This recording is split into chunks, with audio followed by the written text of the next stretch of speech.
Facts about Jamaica they don't teach you in schools, Rama said. How Curly Locks Hewitt became infamous.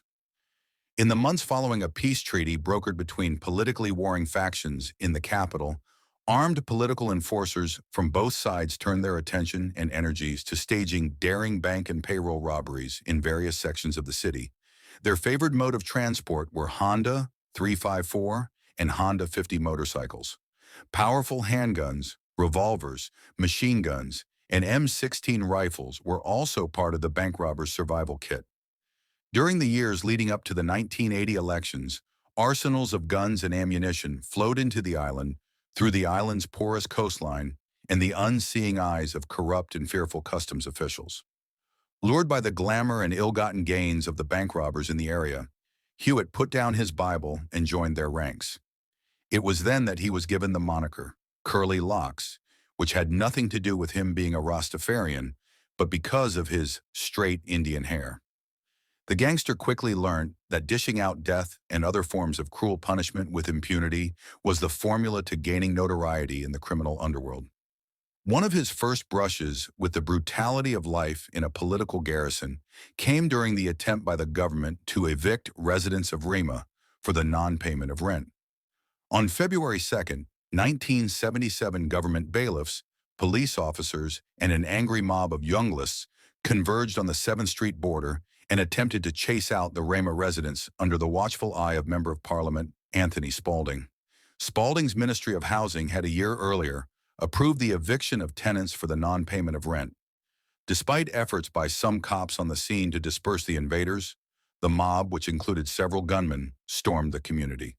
The besieged Rama residents were outnumbered and, according to a man who claimed to be a resident at the time, Push Wood and Curly Locks both used cunning to fend off the attackers. Push Wood and Locks dress up in red and black and join up with the youngless dem.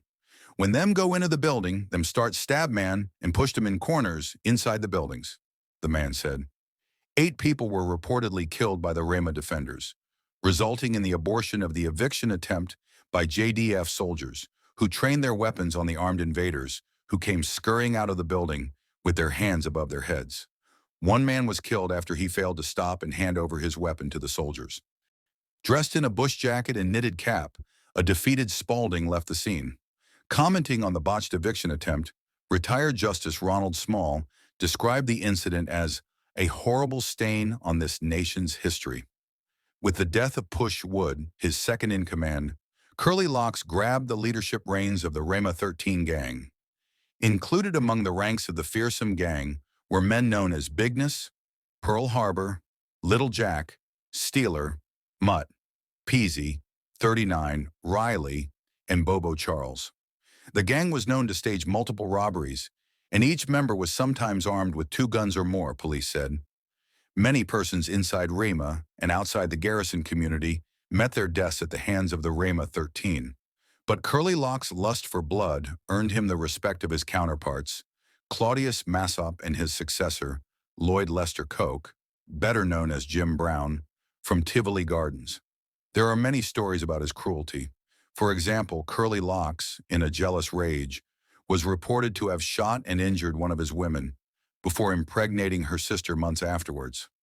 When the woman was 8 months pregnant, Curly Locks ended her life. He was also known to take on police patrols single-handedly. Senior Superintendent Calvin Benjamin was one cop who came face-to-face with the dreaded Curly Locks. Residents of the area say Curly Locks surprised Benjamin, who was a young policeman at the time, and a colleague as they walked along 4th Street in the community. Benjamin confirmed that the gunman was brazen in his attack. He opened fire at us, and it was a miracle that no one was injured. He was really bold, Benjamin told the Sunday Observer. Curly Locks was sentenced for armed robbery, and after his release, managed to travel to North America and Europe, where he reportedly shoved a man off a building before hightailing it back to Jamaica, where he continued his life of crime. But like many before him, Curly Locks lived by the gun and died by it. His demise came at the hands of a young enforcer from Tivoli Gardens with whom he had a dispute inside the garrison community. The enforcer, known as Paperman, had refused Curly Locks entry to a yard where Jim Brown was handling the weekly issuing of checks for casual work to persons in Tivoli Gardens, Rosetown, and Rama. Paperman, not knowing that he was dealing with the Rama Don, reportedly called Curly Locks an insipid coolie boy and threatened to thump him in his mouth before chasing him away from the entrance to the premises. Curly Locks left the scene and returned with a 357 Magnum revolver, and after a brief scuffle reportedly pistol-whipped Paperman, dislodging his right eye. Paperman's life was spared after Jim Brown and other top Tivoli Gardens enforcers rushed in and diffused the situation, all the time explaining to Paperman that the coolie boy was in fact the notorious Curly Locks. Weeks later, Curly Locks was ambushed and shot as he rode his Honda motorbike in West Kingston. The triggerman was a one-eyed Paperman who would 2 weeks later be cut down by police bullets. Like and follow for more Pringle design.